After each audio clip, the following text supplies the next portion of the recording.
Hello, and before we begin, please can I suggest that your thoughts and opinions will inevitably change over time? When I started tutoring, my goal was to work with primary school age children, particularly those who were regarded as SEND, as that was my comfort zone and where my experience lied.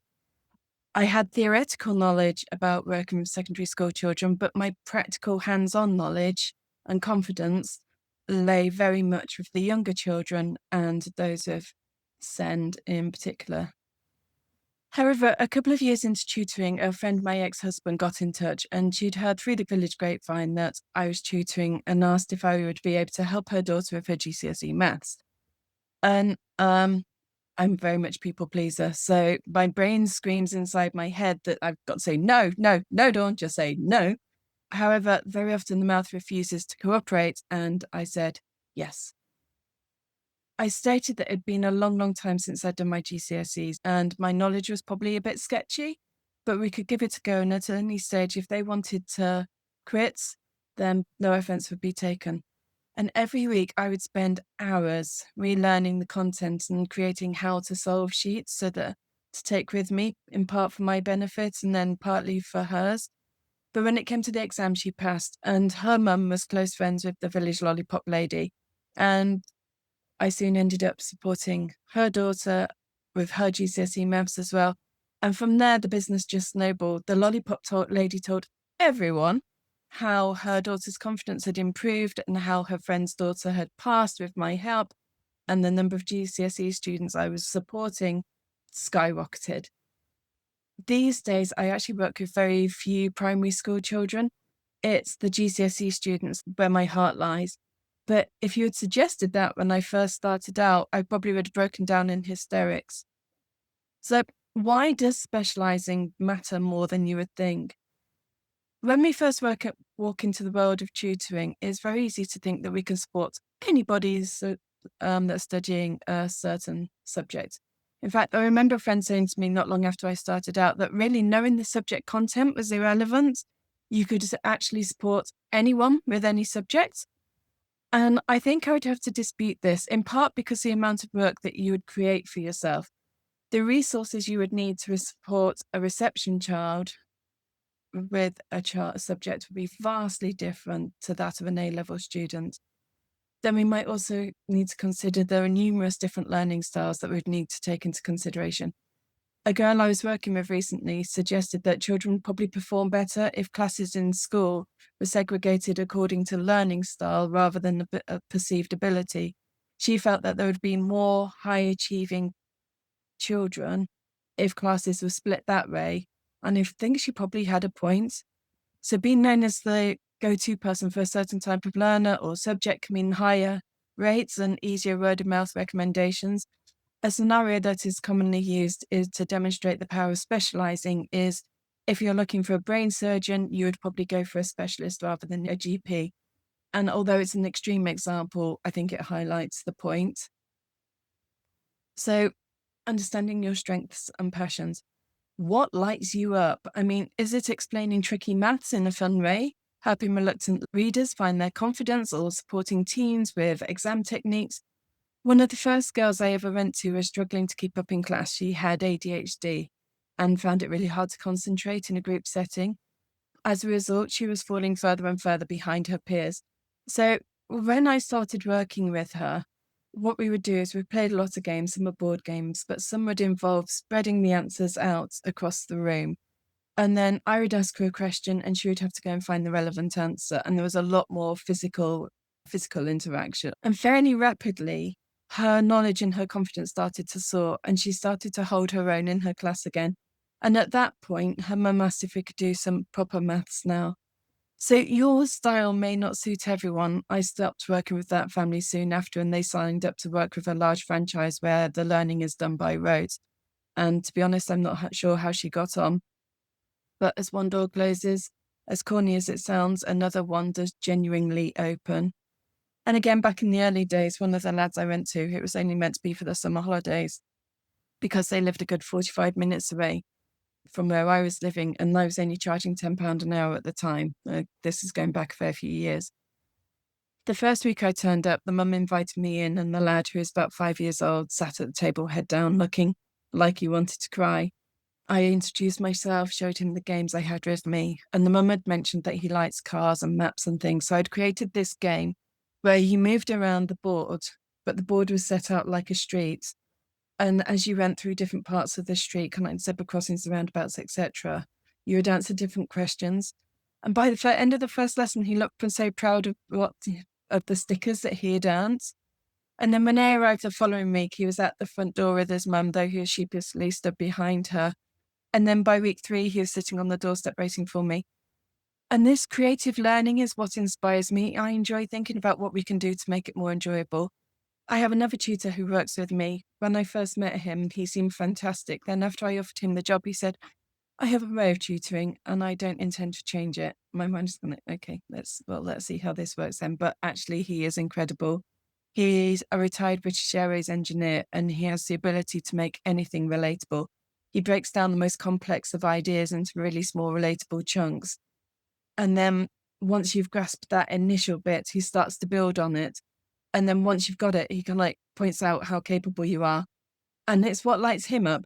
And another tutor that I have working with me, he has the patience for saying, and he will walk you through the question at your pace, looking at what the question wants you to do and how to go about answering it. So there is someone looking for your style, whatever it is. And the clearer you can be about how you enjoy working, the easier it will be to find the parents of the students that you want to support. But be yourself and it'll be far easier to follow it through. So working with younger versus older students, what's the difference? You probably think it is in the content and the presentation that makes the biggest difference between how you support a child of different ages. And yes, to a degree, I would agree. However, it goes deeper than that. There are some differences in energy, attention span, and lesson planning needs. Many younger children will struggle to focus for more than just a few minutes on a task. So you'll need to present it at much more of a rapid pace. You'll need to put in a lot more energy and excitement. There used to be a young lad I worked with. He was really lovely. He was only about 4 or 5 at the time. He was on the autistic spectrum. And every time he run a game, which was generally every game, he'd expect you to stand up and clap and wave your arms around and get really energetic by it all. But I feel that if I was to behave like that with some of the older kids that I work with, they would probably think I'd completely lost the plot. So the enthusiasm might still be there, but it's presented very differently. And working with older children is much more like working with an adult, but we also need to remember we are all completely unique. And so how we work with that particular child will be determined by their personality and their needs, not their age. So matching your style to different learning needs.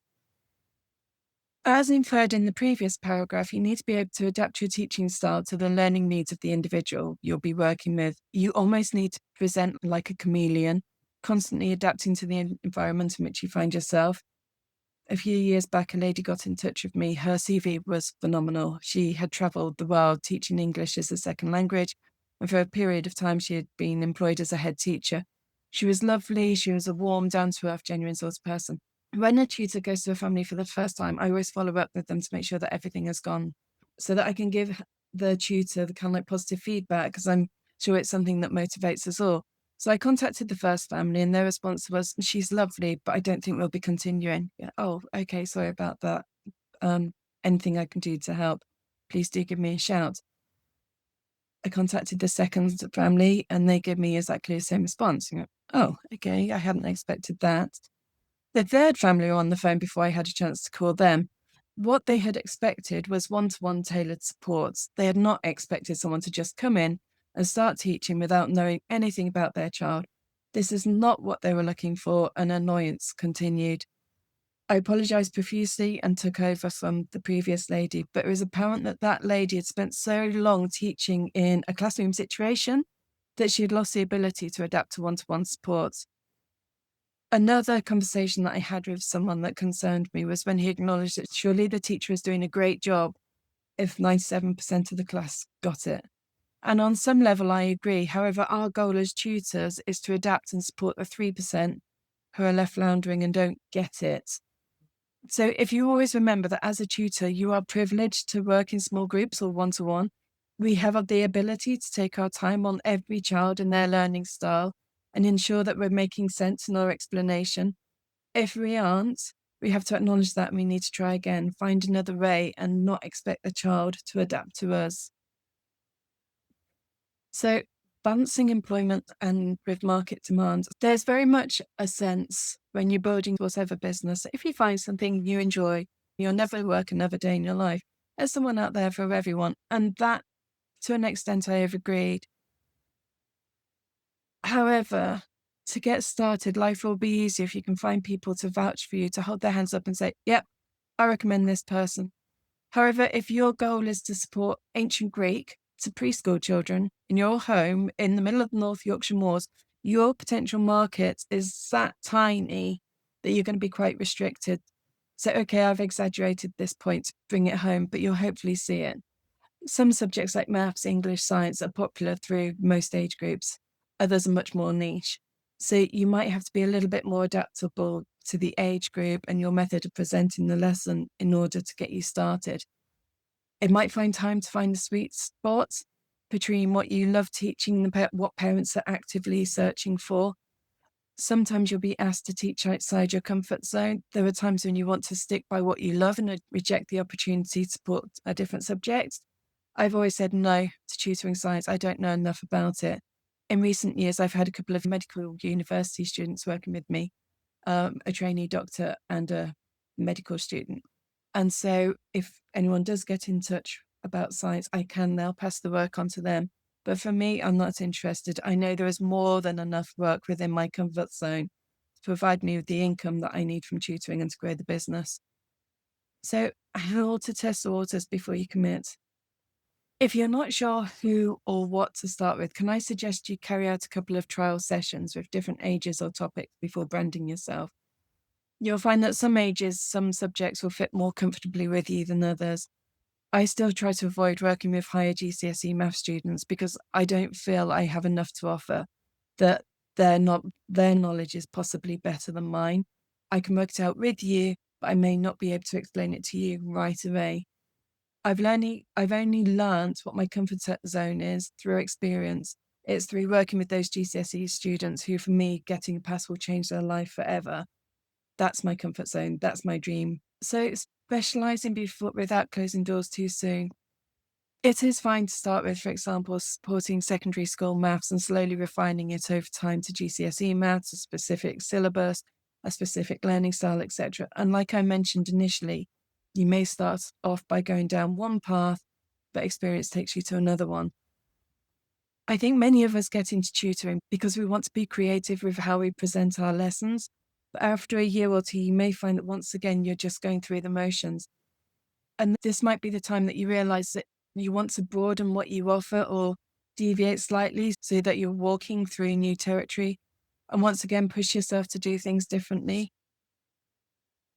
Consistent results, parent feedback, and word of mouth can often be what's needed to cement your niche. One of the most powerful pieces of feedback I ever received was from a mum whose lad is ASD.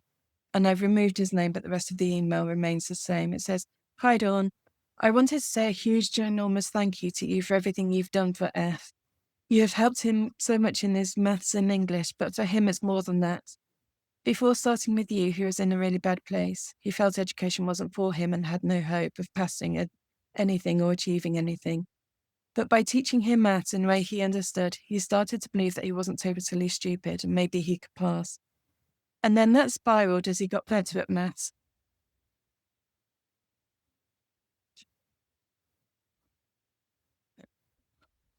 He started thinking he could do other things, and it's really changed his whole outlook.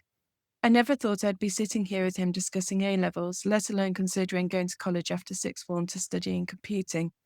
He's like a different person. He wanted me to ask you if there was somewhere he could leave a review for you, as he wanted to say thank you and tell other people how good you were for him. So a huge thank you from all of us, and we will let you know how he gets on. I hope you have a wonderful summer." And he got a level 8 in maths. And that's why we do what we do as tutors. We are lucky enough to be able to change the lives of hundreds of children, and it really is a true privilege. But messages like this also motivate us to do more. We can see the power in what we do and it pushes us forward. And in doing so, it spreads the word about what we do and it escalates and snowballs. And the dream of what we can achieve becomes our reality. And so finding your niche straight away is quite rare. It's a journey of trial discovery and a few surprises along the way. If you'd like to share your thoughts, swap ideas with other tutors, and get support while you figure it out, you might enjoy the Tutors group. It's a friendly place where we talk exactly about this kind of questions, swap real life stories, and help each other to grow. I've put the link below if you are interested.